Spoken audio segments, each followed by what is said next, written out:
Lee. Yeah, exactly. Well, Ang Lee at his best is a great filmmaker. Dude, Brokeback Mountain is one of my favorite movies. Brokeback Mountain's great. The Ice Storm is great. I've never seen that, which I should. I totally should. Johnny swears by that movie. No, he loves that fucking movie. Yeah. I've seen a little bit of it, but I remember after watching Brokeback Mountain, like it affected me. Yeah. For days. Yeah. Like, I contemplated on it. That movie lives in your soul. And people were like, oh, are you gay now? I'm like, you. Die. Just die. Just fucking die.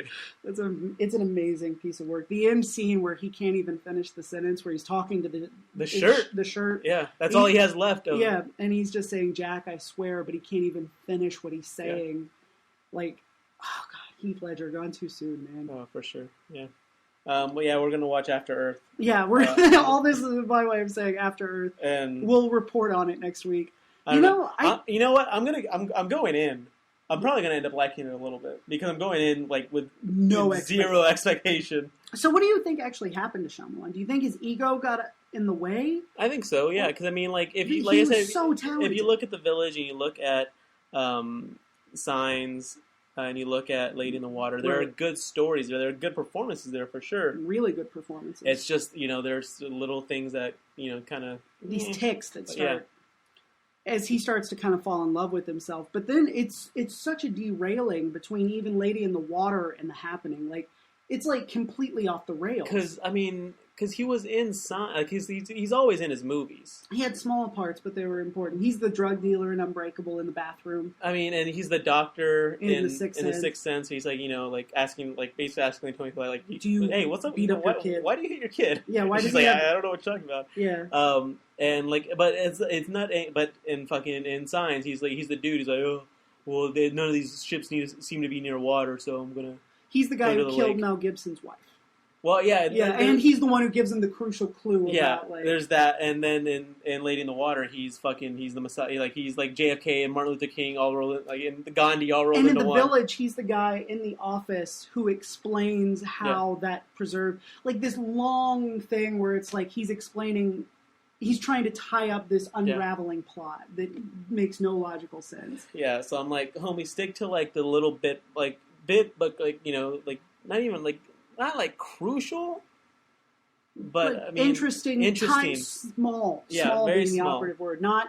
I'm a member of the ensemble. Like I'm a bit player. Yeah. Like sure. Hitchcock never played a major role in one of his own films. Blim Blam.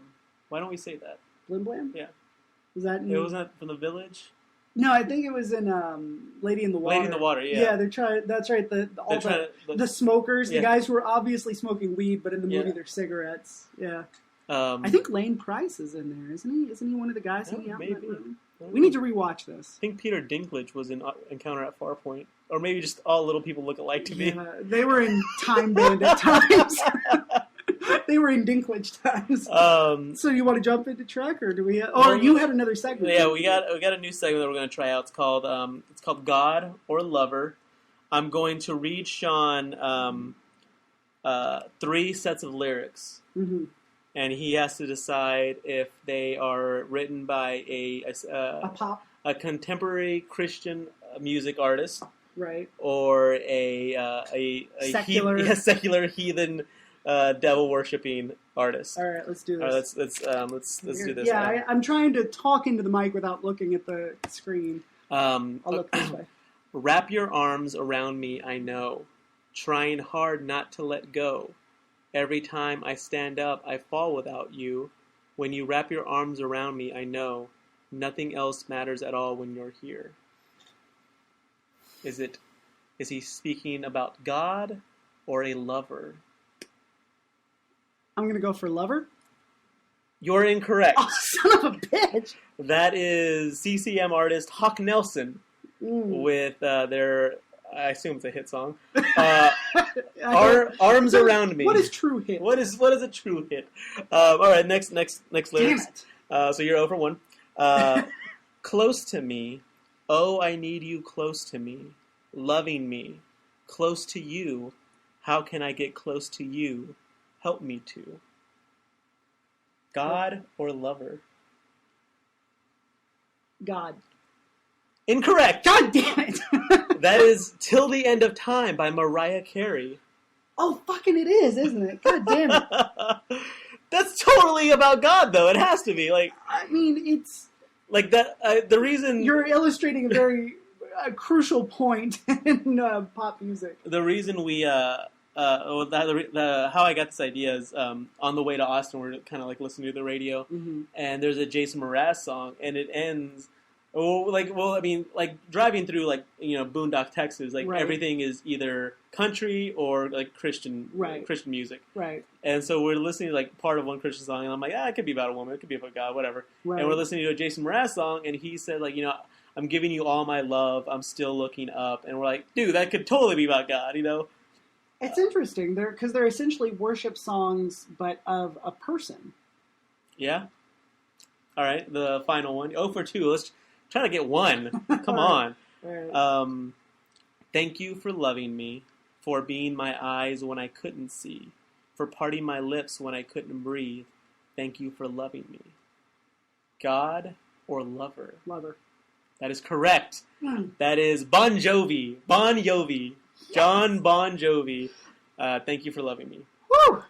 So 1 for 3, not too bad. Not too bad. Those were tough. Dude, it wouldn't be a game if it weren't It didn't take long to find these. I looked up love songs. I'll do Mariah Carey. That one's good. I can use that one for sure. I mean, there are some where I'm like, this one's pretty good, but then it says and then I want to fuck, and I'm like, I can't use that at all. I'm gonna fuck you like an animal. Maybe if I just don't put that line in. That one line. I'll read everything up till that. So that's God or lover. Play along at home if you want. Yeah. Okay, so... you got to tear out the answers and put them in the back of the podcast. Exactly. So, Star Trek, The Next Generation. We watched the pilot. That happened. I was really excited to start watching it. Were you? Oh, yeah. Very excited. And, I knew going in that the show... was sort of on... I mean, Mary Beth and Rob talked about it on our live show, about how it doesn't truly find its voice until the 3rd season, which is weird that a TV show could go that long. Nowadays, you've got 6 weeks to find a voice or else. Or to find a voice. Yeah, I mean, if you're not getting the ratings within, 6 episodes, if your ratings are god-awful, you might last 3 episodes. Right. If they're okay, or they start to, if they're great and then they start to tipper off, then, maybe. Nobody's playing the long game in entertainment right now. No one. Everybody's got a short game, and I think it's to the detriment. But at the same time, you were telling me the show was a big hit. It was. It was, well, shit, dude. I mean, Star Trek was pretty hot at the time, right? I mean, as hot as Star Trek gets. This was... a few months before... This is after Star Trek 3, a few months before Star Trek 4. Right, which was a beloved entry in the series. But, it was hot. It was hot, and so, and it was a show. I'm sure people were like, oh, these movies are dope, but Star Trek... is a TV show. It has to be a show, and so when it showed up, it's awesome. Well, so, the first episode is called Encounter at Farpoint. Farpoint is a space station. Mm-hmm. It's 2364, which makes it about 70 years after the events of Undiscovered Country. Right. And about 100 after the events of the original series. Mm-hmm. Jean-Luc Picard, a dude with an English accent and a French name. Awesome. Khan, a Mexican Asian dude. He has his fancy new ship, the Enterprise D. It's a Galaxy class, we find out, right? Isn't that... Yeah. The Enterprise /D, the original being as just the Enterprise which was destroyed in search for Spock. A is the one that they Enterprise-A is the one they used in 4 through 6. Right. B is the one in Generations. Mm-hmm. And C is some other one. It's C will show up, I think, in an episode of Next Generation. Yeah. you'll actually see C in I'm not sure. Yeah, travel episode. I guess it's between but it's sometime in it. It's somewhere between the two. I don't know exactly where it falls in the timeline. Exactly. But I think we'll find out in the show. Yeah, I know it does show up in Next Generation. So they're going to the Farpoint station to snoop around. Which Data doesn't know about. Data, the robot Spock of this universe. And they're also going to. There's some shit they want to check out there. There's some crazy shit's going on. And Starfleet's like, I don't know. Like, what's going on down there? And also they're going to pick up their new first officer, William T. Riker. Not to be confused with William Decker from Star Trek The Motion Picture. No. Although he was based on that character. Really? Mm-hmm. Deanna Troi is based on the bald lady. Awesome. Okay, that makes sense. They also, I think, they recycled the theme song from the first movie. And I think that the engine, you see it, it's where you first see Picard on the show. He's in the engine chamber. I think I don't know if it's the actual set from the first movie, but it's pretty much a rebuild of that, right? Roddenberry's like, this is my Trek. I'm Captain Kirk. So they're going to Farpoint. Then this giant like force field type thing shows up, and this dude who's dressed like a swashbuckler or something. He's dressed like a Magellan of sorts. Yeah, I guess. His name is Q. He dips in, and he's like, you guys, you have to dip out or die. Get out of here. Go back to Earth. And he freezes some fool because he tried to pull a heater out on him. Yep. He survives though, so it's fine. So it's fine. Q turns into he looks like a soldier from like World War II era, like 1940s. Right. He's got a cigarette and everything. He's got that like little like triangle like hat. Yeah, he's got the hamburger hat. Yeah. I always think of him as because you see the guys in the old movies making hamburgers. They've always got the paper hat that looks like that. There you go. And he starts throwing shade on the human race, saying that they're savages and stuff like that. Right. And Picard's like, "Nuh-uh. We're bad. We're awesome now. You don't know." And then he turns into another soldier from the 21st century, which I guess like that's what we can look forward to. Yeah, those weird like chainmail with like a drug like nipple on the front of it. And he says that that's how like we control the military like through drugs. And so Picard like mentions like judges and trials and stuff like that, which gets Q's brain scroll working. Right. His mind grapes start turning, percolating.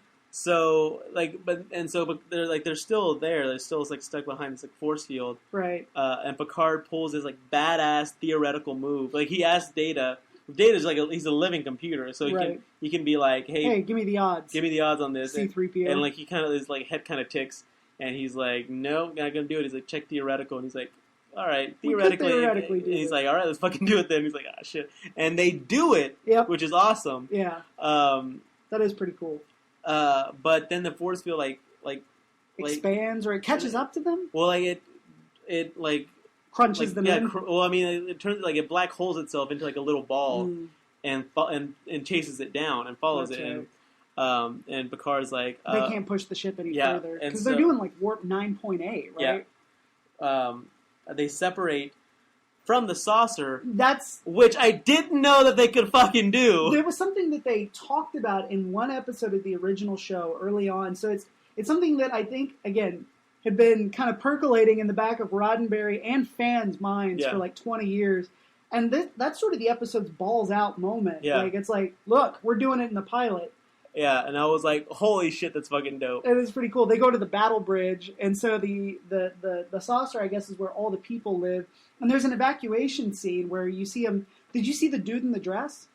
Mm-mm. No. There's a guy in a Starfleet miniskirt who just walks by. We'll have to watch it after Holy shit. Yeah, I guess they're trying to show like, hey, Starfleet. Whatever. Well, also, I didn't realize they still had the Starfleet miniskirt because Troy's wearing it. Yeah, and she's looking pretty good in it. Oh my god, she's foxy. And they try to escape, but Picard ends up having to surrender. Yep. Which Worf, a Klingon, he's on the ship, and I like how like they make like no mention of it. She's like, oh, that's just a thing. Like, remember in Undiscovered Country? Yeah. I guess they wouldn't remember. They haven't gotten there yet. So everyone's like, what the fuck's going on? Right. There's a Klingon on the bridge. That's right. Holy shit.